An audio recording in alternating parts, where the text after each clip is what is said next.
አርዕስተ ዜና የህወሓት ትንኮሳ እልቂት ሳያስከትል የክልሉ ህዝብ ጫና ሊያደርግበት ይገባል ተባለ። የመንግስት ግዢ አገልግሎት ካገለገሉ ተሽከርካሪዎችና ንብረት ሽያጭ 207 ሚሊዮን ብር ገቢ ማግኘቱን አስታወቀ። ከውጭ ከባንግላዴሽ ለስራ ፍለጋ ወደ ሩሲያ የሚሄዱ ሰዎች ወደ ዩክሬን ጦር ግንባር እየተላኩ ነው ተባለ።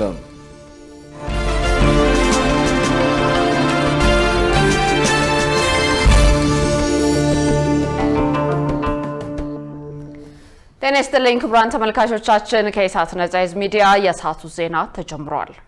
ትዕግስት ተስፋዬና እኔም ደረጀ ይልማ ዜናውን ወደ እናንተ እናደርሳለን። ወደ ቀዳሚው ዜና አልፋለሁ። የህወሓት ትንኮሳ እልቂት ሳያስከትል የክልሉ ህዝብ ጫና ሊያደርግበት ይገባል ተባለ።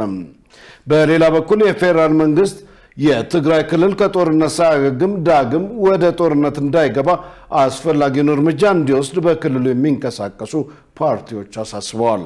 ትዕግስት ተስፋዬ አዘጋጅተዋለች። መሳይ ገዛኸኝ እንደሚከተለው ታቀርበዋለች።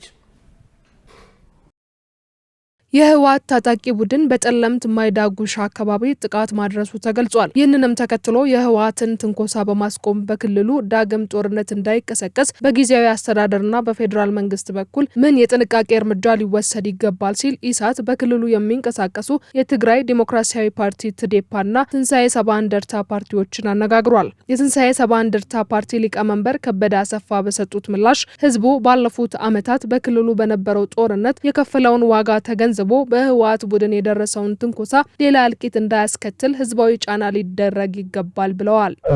ይቅርና ይሁን እልቂት አጋጥሞ ህዝቡ ገና ሳያገግም ክልሉ ሙሉ በሙሉ ወድሞ ህዝቡ ከ1 ሚሊዮን በላይ መስዋዕት ከፍሎ ብዙ መቶ ሺህ የሚቆጠሩ ወጣቶች አካላቸውን የጎደሉበት ከ1.5 ሚሊዮን በላይ ተፈናቃይ በ148 ጣቢያዎች ወይም ካምፖች ተጠልሎ በሚገኝበት ሁኔታ ይቀርና በማንኛውም ሁኔታ ውስጥ ቢሆን ጦርነት መፍትሄውን አያውቅም። መተላለቅ ነው።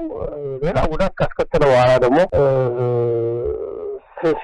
ሲሰለቻችሁ እንደገና ወደ ንግግር ይመጣሉ። ትንሽ ሲያገግሙ መልሰው ወደ ጦርነት ይገባሉ። ይሄ አዙሪት መቆም መቻል አለበት እና ህብረተሰቡ በእንደዚህ አይነት ሁኔታ ውስጥ እያለ እንደዚህ አይነት ነገር መፈጠሩ እጅግ በጣም የሚያሳዝን፣ ይህንን ድርጊት ሊወገዝ ሊኮነን የሚገባው ጉዳይ ነው። የትግራይ ህዝብም ይህንን ጉዳይ ሌላ እልቂት ሳያስከትል አስፈላጊ የሆነውን ህዝባዊ ጫና ፈጥሮ ሊያስቆሙ ይገባል። አክለውም ችግሮችን በጦርነት ለመፍታት ከመሞከር ይልቅ በውይይትና በምክክር መፍታት አስፈላጊ ነው ባይ ናቸው። ያው እኛ እንግዲህ በትግራይ ብቻ ሳይሆን የኢትዮጵያ ችግር በጦርነት አይፈታም። ላለፉት 4,000 ዓመታት የቆየ ሀገር ጥንታዊ ሀገር ነው። ትልቅ ታሪክ ያለው ህዝብ ነው። ስለዚህ ትግራይ ውስጥም ያለው ችግር ይሄ ነው። ችግሮች በኃይል ከመፍታት ይልቅ በንግግር፣ በድርድር፣ በምክክር 100% ማሳካት ባይቻል በተወሰኑ በሚያግባቡ ጉዳዮች ይሄ ትውልድ መቀራረብ ከቻለ ለሚቀጥለው ትውልድ ደግሞ የተቀሩትንም በዚህ አግባብ መፍታት እንደሚቻል እንደ ማሳያ ሞዴል አድርጎ መሄድ ይቻላል። የትግራይ ዲሞክራሲያዊ ፓርቲ ዋና ጸሐፊ ሙሉ ብርሃን ኃይሌ በበኩላቸው ክልሉ ከጦርነት ሳያገግም ወደ ሌላ ጦርነት ውስጥ እንዳይገባ የፌዴራል መንግስት አስፈላጊውን እርምጃ እንዲወስድ ጠይቀዋል። የቀድሞ የህወሓት አመራሮች በተለይ እነዚህ የጀነራሎች የጦርነት ብሰማ ካደረጉ ቆይተዋል። ፍላጎት አለ። ያም ደግሞ በተለያየ ማህበራዊ ሚዲያ በተለያየ በሚያደርጓቸው ንግግሮች እያየን ነው። አልፎ አልፎም ግጭት እንዳለም እኛም በማህበራዊ ሚዲያም እየሰማን ነው። በተለይ ክልሉ ከጦርነት አላገገም ዘርፈ ብዙ የሆነ ችግር ነው ያለ። አሁን ይህን ጦርነት እንዳይከሰት የፌዴራል መንግስት አንደኛ የህግ የበላይነት ማስከበር ያው ግዴታ ነው። ኢትዮጵያ ውስጥ አንድ መንግስት ነው ያለ። ህገ መንግስቱን አክብረው በፕሪቶሪያ የሰላም ስምምነት ተያይዞ የተቋቋመ ጊዜያዊ መንግስት አለ። እሱን ህገ መንግስቱን እንዲያስከብር፣ ሰላም እንዲያስከብር፣ እነዚህ ኃይሎች ደግሞ በህጋዊና እርምጃ እንዲወስድ ነው እኛ ጫና የምናደርገው። የፌዴራል አቃቤ ህግ ሰዎችን በህገወጥ መንገድ አዘዋውረዋል ባላቸው ደላሎች ላይ ክስ መሰረተ። የፌዴራል አቃቤ ህግ የተደራጁና ድንበር ተሻጋሪ ወንጀል ጉዳዮች በፌዴራል ከፍተኛ ፍርድ ቤት ልደታ ምድብ ወንጀል ችሎት ክስ የመሰረተው በ28 ተከሳሾች ላይ ነው።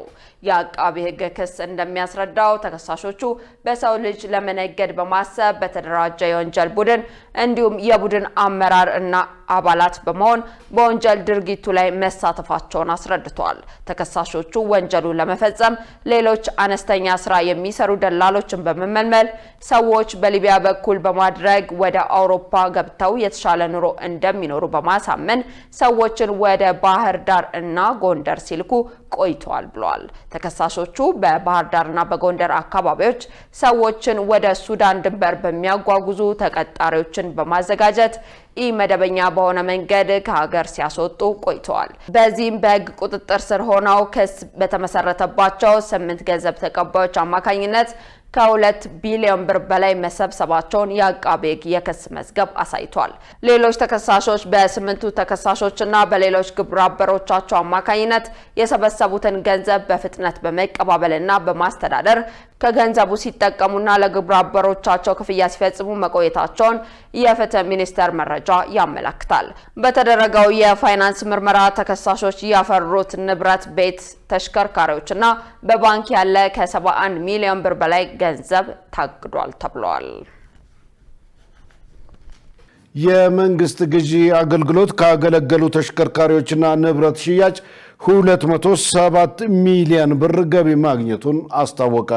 በሌላ በኩል የኤሌክትሮኒክስ ግዢ ስርዓት ሙስናና ብልሹ አሰራርን በማስቀረት በኩል ፋይዳው የጎላ መሆኑን አገልግሎቱ ገልጿል።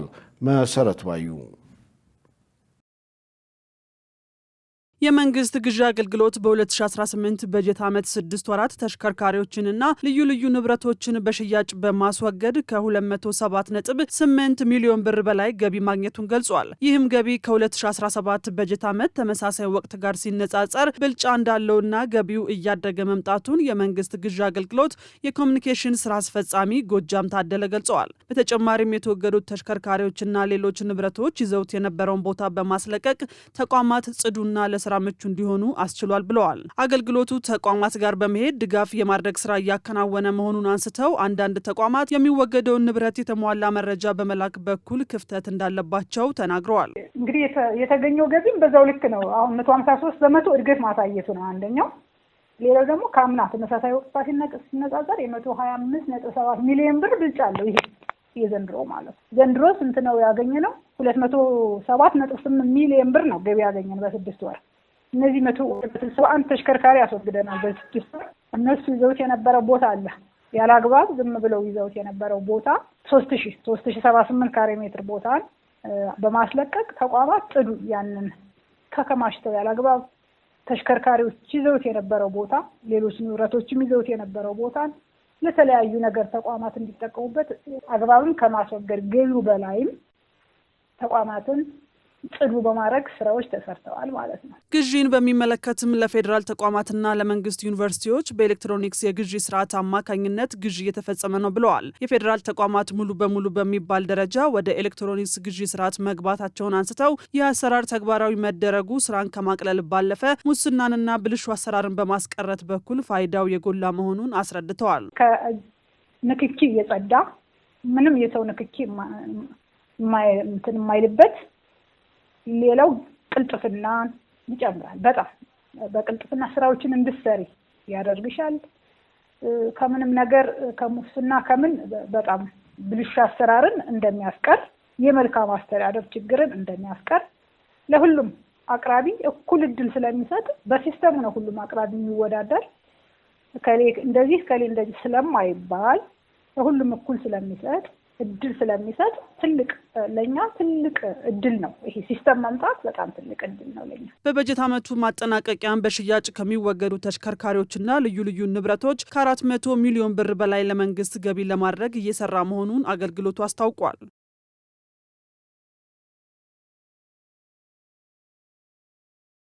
ከለጋር ወደ ገላን ኮንዶሚኒየም ባለው የአውቶቡስ ስምሪት ላይ የአገልግሎት አሰጣጥ ክፍተት አለ ሲሉ ተጠቃሚዎች ቅሬታ አሰሙ። የአዲስ አበባ ከተማ አውቶቡስ አገልግሎት ድርጅት በአገልግሎቱ አሰጣጥ ላይ ችግር ካለ አይቶ ለማስተካከል ጥረት እንደሚያደርግ አስታውቋል። ሰላማዊት ሙሉጌታ ተጨማሪ አላት። የከተማ አውቶቡስ አገልግሎት በአዲስ አበባ ከተማና ዙሪያዋ በተለያዩ መስመሮች ለማህበረሰቡ ከታክሲ በተጨማሪ ሰፋ ያለ አገልግሎት እንደሚሰጥ ይታወቃል። የከተማዋ የአውቶቡስ አገልግሎት በተለይም በምሽት ስምሪት ላይ ከለገሃር ወደ ገላን ኮንዶሚኒየም የሚመደበው አውቶቡስ አንድ ብቻ በመሆኑ የአገልግሎቱ እጥረት አጋጥሟል። አምሽተው ከስራ የሚወጡ ተገልጋዮችም ለእንግልት ተዳርገዋል ሲሉ ተጠቃሚዎች ቅሬታቸውን ለኢሳት ገልጸዋል። ቅሬታ አቅራቢዎቹ በተጨማሪም ችግራችንን ለሚመለከተው አካል ብናቀርብም በመስመሩ በቂ ተሳፋሪ የለም በሚል ተጨማሪ አውቶቡስ አይመደብም የሚል ምላሽ ማግኘታቸውን አስታውቀዋል። እሺ ከለገሃር ገላን አንድ ባስ ነው የምትመደበው። ከሰዓት ሁሌም አንድ ባስ ነው የምትመደበው። እሷ ተጠብቆ 10 ሰዓት ተኩል የሚወጣው ከስራ 11 ሰዓት የሚወጣው ከስራ 12 ሰዓት የሚወጣው ከስራ አንድ ላይ ተሰብስቦ 12 ሰዓት ከመሸ በኋላ ነው የምትነሳው ማለት ነው። እና እኛ ሁለት አድርጉልን 11 ሰዓት እና 12 ሰዓት ብለን ጠይቀናል። በቦታው ሰው የለም፣ እንደዚህ ማደሪያ የለም እያሉ ነው ምላሽ የሰጡን ከአንዴም ሁለቴም። እኛ ከ11 ሰዓት ተኩል እስከ 12 ሰዓት ድረስ እዛ ይቆማል። ከ11 ሰዓት የሚደርሳል፣ 10 ተኩል የሚደርሳል።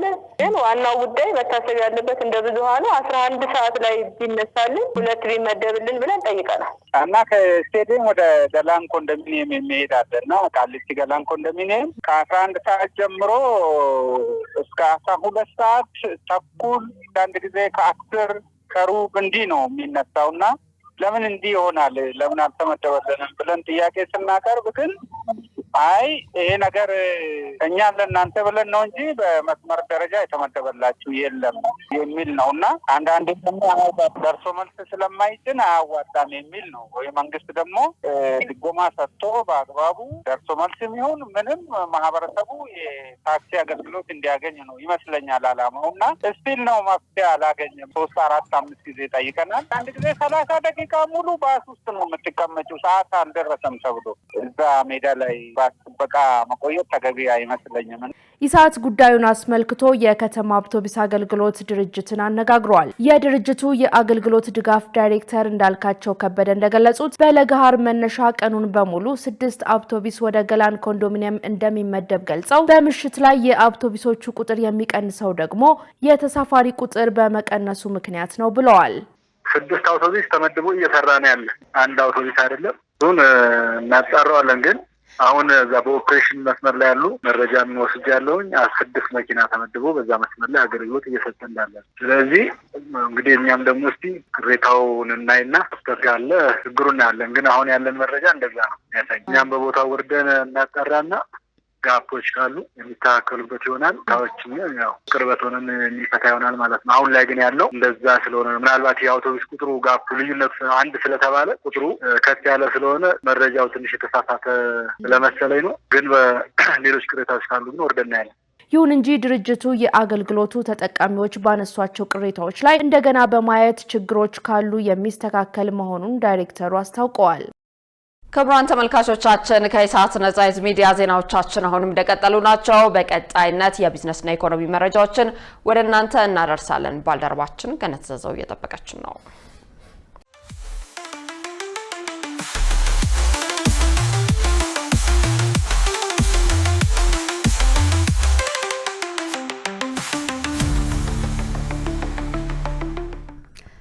ሰላም ጤና ይስጥልን ተመልካቾቻችን፣ ከኢሳት ነጻ የህዝብ ሚዲያ ለዕለቱ ያዘጋጀናቸውን የቢዝነስና የኢኮኖሚ መረጃዎችን ወደ እናንተ እናቀርባለን። ከዘገባዎቹ ጋር ገነት ዘዘው ነኝ። አብራችሁን ቆዩ።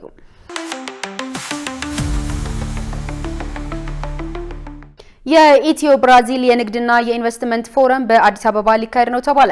የኢትዮጵያ ኢንቨስትመንት ኮሚሽን ኮሚሽነር ዶክተር ዘለቀ ተመስገን ከኢትዮጵያ የብራዚል አምባሳደር ጆንዳሪ ፍራሪ ዶስ ሳንቶስ ጋር ተወያይተዋል። በውይይታቸውም በሁለቱ ሀገራት መካከል የሁለትዮሽ የንግድና የኢንቨስትመንት ትብብር ለማጠናከር በሚያግዙ መንገዶች ላይ መምከራቸውን ከተቋሙ ያገኘነው መረጃ ያመለክታል። የኢትዮጵያ ኢንቨስትመንት ኮሚሽን ኮሚሽነር ዶክተር ዘለቀ ተመስገን ኢትዮጵያ እያካሄደች ያለውን የኢኮኖሚ ማሻሻያ ሪፎርምና ለኢንቨስትመንት ተስማሚ የሆኑ ፖሊሲዎችን በተመለከተ ገለጻ ያደረጉ ሲሆን ሀገሪቱ ጥራት ያለው የኢንቨስትመንትን ለመሳብና ከብራዚል ጋር ያላትን አጋርነት ለማጠናከር ቁርጠኛ መሆኗን ገልጸዋል። አክለውም የኢትዮጵያ ኢንቨስትመንት ኮሚሽን የብራዚል ባለሀብቶችን ለመደገፍና ፕሮጀክቶችን ይበልጡኑ መሳብ እንደሚገባና ለዚህም በትብብር መስራት እንደሚያስፈልግ ጠቁመዋል። ፎረሙ በብራዚልና በኢትዮጵያ መንግስትና የግል ዘርፍ መካከል አጋርነት ለመፍጠር እንዲሁም ኢትዮጵያ ያላትን ሰፊ የኢንቨስትመንት እድል ለማስተዋወቅ ያለመ መሆኑን ተናግረዋል። ከመኸር እርሻ ከ541 ሚሊዮን ኩንታል በላይ ምርት ተሰበሰበ ተባለ። በ2017-18 የምርት ዘመን በ20.4 ሚሊዮን ሄክታር መሬት ላይ ከለማው የመኸር ሰብል እስካሁን ከ541 ሚሊዮን ኩንታል በላይ ምርት መሰብሰቡን የግብርና ሚኒስቴር አስታውቋል። በሚኒስቴሩ የህዝብ ግንኙነትና ኮሚኒኬሽን ስራ አስፈጻሚ አቶ ከበደ ላቀው ለጋዜጣ ፕላስ እንደገለጹት በመላው ሀገሪቱ በተለያዩ የሰብል አይነት ከተሸፈነው መሬት 653 ሚሊዮን ኩንታል ምርት ለማግኘት ታቅዷል። እስካሁን ባለው ሂደት ከ19 ሚሊዮን ሄክታር መሬት ላይ የለማው ሰብል የተሰበሰበ ሲሆን ከዚህም ውስጥ 242 ሚሊዮን ኩንታል በኩታ ገጠም እርሻ ከለማ መሬት የተገኘ መሆኑን አስረድተዋል። በኮምባይነር ታግዞ የሚከናወነው የምርት መሰብሰብ ተግባር ብክነት ለመቀነስ እንደሚጠቅም ጠቁመዋል። ቀሪውን የሰብል ምርት በፍጥነት የመሰብሰብ ስራ ተጠናክሮ እንደሚቀጥል አመልክተዋል። ቡናን የጎብኚዎች መዳረሻ ለማድረግ እየተሰራ ነው ተባለ። የቡና ልማት የምርት ሂደትና የአፈላል ስርዓት ከሌሎች የቱሪዝም ሀብቶች ጋር በማስተሳሰር የማስተዋወቅ ስራ በትኩረት እየተከናወነ መሆኑን የቱሪዝም ሚኒስቴር አስታውቋል። በጅማ ከተማ በቡና ቱሪዝም ላይ ያተኮረ የምክክር መድረክ ባለድርሻ አካላት በተገኙበት ተካሂዷል። በቱሪዝም ሚኒስቴር የቱሪዝም መስህብና ምርት ልማት መሪ ስራ አስፈጻሚ ሙሳ ከድር እንዳሉት የቱሪዝም መዳረሻዎችን ከቡና ጋር የማስተሳሰር ስራ እየተሰራ ነው ብለዋል። ኢትዮጵያ የቡና መገኛ ሀገር እንደመሆኗ ለጉብኝት የሚመጡ ቱሪስቶች የቡና ምርት ሂደት እንዲሁም የቡናውን ልዩ ጣዕም እንዲቀምሱ ማድረግ ይገባል ብለዋል። በተለይም የቡና ልማት ምርት ሂደትና የአፈላል ስርዓት ከቱሪዝም መዳረሻዎች ጋር ማስተሳሰር የዘርፉን ገቢ ለማሳደግ ጥረት እንደሚደረግም ገልጸዋል። ጥራትና ደረጃውን የጠበቀ የቡና ምርት ለቱሪዝም ዘርፍ ትልቅ እድል መሆኑን ገልጸው የተጀመረው ስራ የኢትዮጵያ ቡና በዓለም ላይ ታዋቂነቱንና ተፈላጊነቱን ለመጨመር ያግዛል ብለዋል። የኢትዮጵያ ንግድ ባንክ የተቀማጭ ገንዘብ ከ2 ትሪሊዮን ብር በላይ መድረሱ ተገለጸ። የኢትዮጵያ ንግድ ባንክ ለመጀመሪያ ጊዜ የደንበኞቹ የተቀማጭ ገንዘብ መጠን ከ2 ትሪሊዮን ብር በላይ ማደጉን አስታውቋል። ባንኩ የእርስዎ እርካታ የባንካችን ስኬት በሚል መሪ ቃል የደንበኞችን የአገልግሎት ሳምንት በዛሬው ዕለት በይፋ ጀምሯል። በአዲስ አበባ በተከናወነው የደንበኞች አገልግሎት ሳምንት የመክፈቻ ስነ ስርዓት ላይ የታደሙት የገንዘብ ሚኒስትሩ አቶ አህመድ ሺዴ የኢትዮጵያ ንግድ ባንክ እያስመዘገበ ያለውን ውጤትና የሀገሪቱን የኢኮኖሚ ጉዞ የተመለከቱ አሃዞችን ይፋ አድርገዋል። ሚኒስትሩ እንደገለጹት የባንኩ የተቀማጭ ገንዘብ መጠን 2 ትሪሊዮን ብር ያለፈ ሲሆን በአሁኑ ወቅትም ከ45 ሚሊዮን በላይ ደንበኞችን እያገለገለ ይገኛል። ይህም ባንኩ በሀገሪቱ የፋይናንስ ዘርፍ ውስጥ ያለውን የ50 በመቶ የገበያ ድርሻ አጠናክሮ እንዲቀጥል አስችሏል ብለዋል። የኢትዮጵያ ንግድ ባንክ በዛሬው ዕለት የተጀመረው የደንበኞች አገልግሎት ሳምንት ደንበኞቹን ይበልጥ ለማቅረብና የአገልግሎት አሰጣጡን ለማሻሻል ያለመ መሆኑ ተገልጿል። በደረቅ ቆሻሻ ልማት ላይ የተሰማሩ ማህበራት ከ1.5 ቢሊዮን ብር በላይ ገቢ ማግኘታቸው ተገለጸ። ደረቅ ቆሻሻን መልሶ በማልማት ስራ የተደራጁ ማህበራት ባለፉት 6 ወራት ብቻ ከ1.5 ቢሊዮን ብር በላይ ገቢ ማግኘታቸውን የአዲስ አበባ የጽዳት አስተዳደር ኤጀንሲ አስታውቋል። የኤጀንሲው ምክትል ዋና ዳይሬክተር ሙላት ተገኘ በመዲናዋ ደረቅ ቆሻሻን መልሶ በማልማት ስራ ላይ ከ2013 ዓ.ም ጀምሮ ትኩረት ተሰጥቶ የተሰራ መሆኑን ጠቅሰው በዚህም ለበርካቶች የስራ ዕድል ተፈጥሯል ብለዋል። በአሁኑ ወቅት ከ4000 በላይ ዜጎች ከ400 በላይ በሚሆኑ ማህበራት በመደራጀት በዘርፉ መሰማራታቸውንም ኃላፊው ጠቁመዋል። በተጨማሪም የፕላስቲክ ቆሻሻን ወደ አዲስ ምርት በመቀየር ስራ ላይ የተሰማሩ ወጣቶች የገበያ ትስስር እንዲያገኙ እየተሰራ ነውም ብለዋል። የተከበራችሁ ተመልካቾቻችን አሁን ደግሞ የዕለቱን የውጭ ምንዛሬና የብሔራዊ ባንክ የወርቅ ግብይት መረጃ ተከታትለን እንመለስ።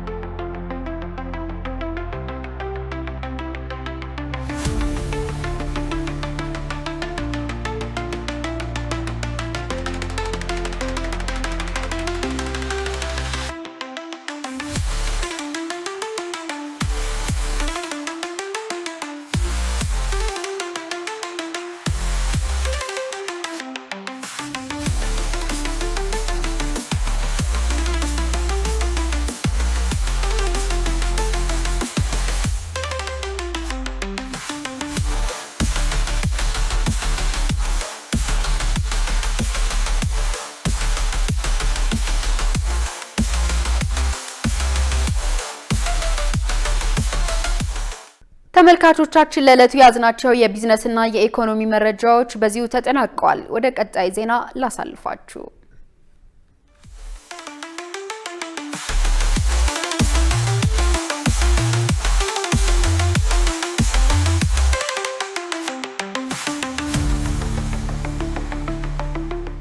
ውድ ተመልካቾች ከኢሳት ነጻ ህዝብ ሚዲያ የሰዓቱ ዜና ወደ እናንተ መድረሱ እንደቀጠለ ነው። አሁን ደግሞ ወደ ውጭ ዘገባዎች እናልፋለን። ከባንግላዴሽ ለስራ ፍለጋ ወደ ሩሲያ የሚሄዱ ሰዎች ወደ ዩክሬን ጦር ግንባር እየተላኩ ነው ተባለ። በተያያዘም ለምን ብሎ ጥያቄ የሚያነሳ አካል ይደበደባል ወይም ለእስር ይዳረጋል ተብሏል። ሸሪፍ ኢማም በባንግላዴሽ አሰሪና ሰራተኛ አገናኝ ሆኖ የሚሰራው ድርጅት ማክስዱር ራህማንን ሞቃታማ ከሆነችው የትውልድ ሀገሩ ባንግላዴሽ በሺዎች ኪሎ ሜትር አቆራርጦ ወደ ቀዝቃዛው ሩሲያ በመሄድ በጽዳት ስራ እንዲሰማራ አግባብቶት ነበር። ይሁን እንጂ እንደተባለው ሳይሆን ማክስዱር በሳምንት ውስጥ ራሱን ያገኘው በሩሲያ ዩክሬን ጦር ግንባር ላይ ነው። የአሶሺየትድ ፕሬስ የምርመራ ውጤት እንደሚያሳየው ባንግላዴሽ ሰራተኞች በሐሰተኛ ቃል የሲቪል ስራ ትሰራላችሁ ተብለው ወደ ሩሲያ ከተወሰዱ በኋላ በዩክሬን ጦርነት ውስጥ እንዲሳተፉ ይደረጋል። በዚህም አብዛኞቹ ለእስርና ለሞት ይዳረጋሉ።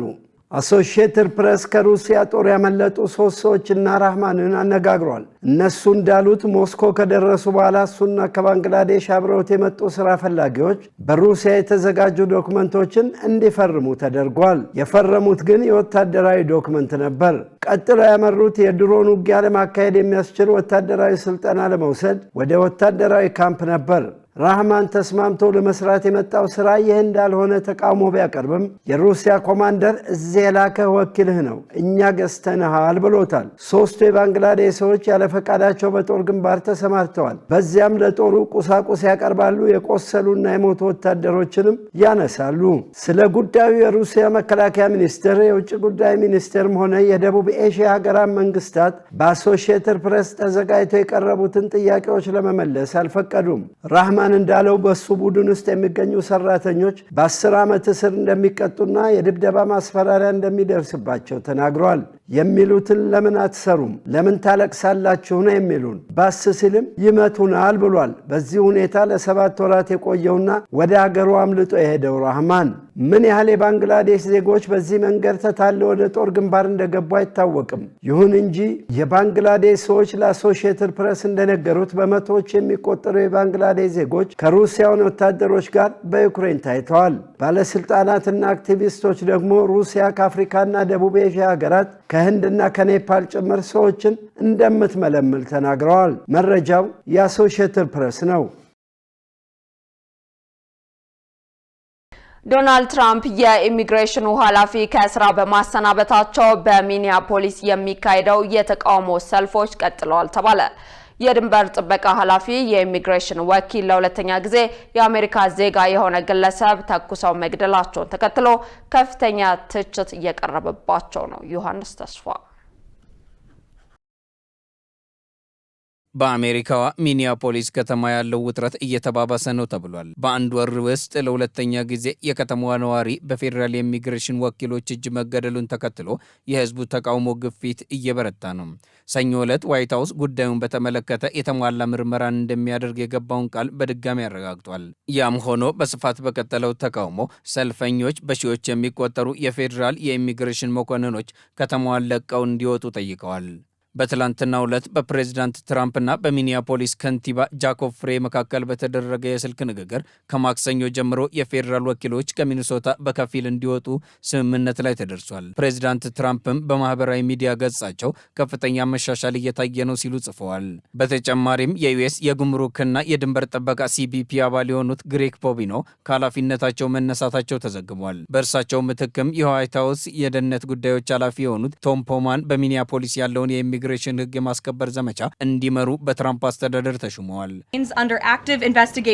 የቅዳሜው ተኩስ በሀገር ውስጥ ደህንነት ምርመራ HSI እና በኤፍቢአይ ቁጥጥር ስር ሆኖ እየተመረመረ ይገኛል። የጉምሩክና የድንበር ጥበቃ መስሪያ ቤትም የራሱን ውስጣዊ ግምገማ እያካሄደ ነው። ፕሬዚዳንት ትራምፕ ትናንት እንደተናገሩት አስተዳደሩ ተኩሱን በተመለከተ ሁሉንም ነገር እየገመገመ ሲሆን የምርመራው ውጤት ሲጠናቀቅ ይፋ የምናደርግ ይሆናል።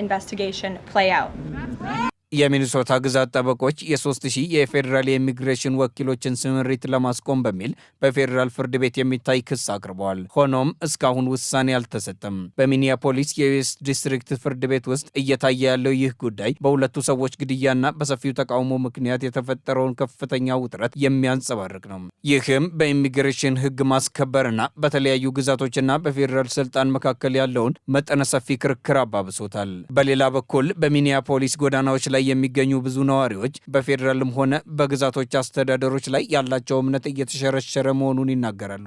በሁለቱ የከተማዋ ነዋሪዎች ሞት ምክንያት ፍትህ ይሰፍናል የሚለው ተስፋቸው እየመነመነ መሆኑንም ገልጸዋል። ስርዓትን ለማስከበር ብቻ የቆሙ ፖለቲከኞች፣ ዳኞችና የተመረጡ ባለስልጣናት ይህንኑ ችግር ደጋግሞ ይግቱናል። እውነተኛ ስርዓታዊ ለውጥ እስካልመጣ ድረስ ይህ ሁኔታ አይቆምም። የግዛቶቹና የየአካባቢው አስተዳዳሪዎች የፌዴራል ወኪሎች ከከተማዋ ሙሉ በሙሉ ለቀው እንዲወጡ የሚያቀርቡትን ጥያቄ አጠናክረው እንደሚቀጥሉ ቃል ገብተዋል። ይሁን እንጂ የኢሚግሬሽን ዘመቻው አሁንም እንደቀጠለ በመሆኑ አክቲቪስቶች በዚህና በሌሎች የአሜሪካ ከተሞች ተጨማሪ የተቃውሞ ሰልፍ ለማድረግ እያቀዱ መሆኑን ገልጸዋል። መረጃውን ስናጠናቅር አልጀዚራን ዋቢያችን አድርገናል። ክቡራን ተመልካቾቻችን ከኢሳት ነጻ ሚዲያ ለሰዓቱ ያዝናቸው ዘገባዎች እነን ይመስሉ ነበር። ትዕግስት ተስፋዬና እኔም ደረጀ ይልማ ዜናው ወደ እናንተ አድርሰናል። ከቀሪ ኢሳት ዝግጅቶች ጋር ሰናይ ጊዜ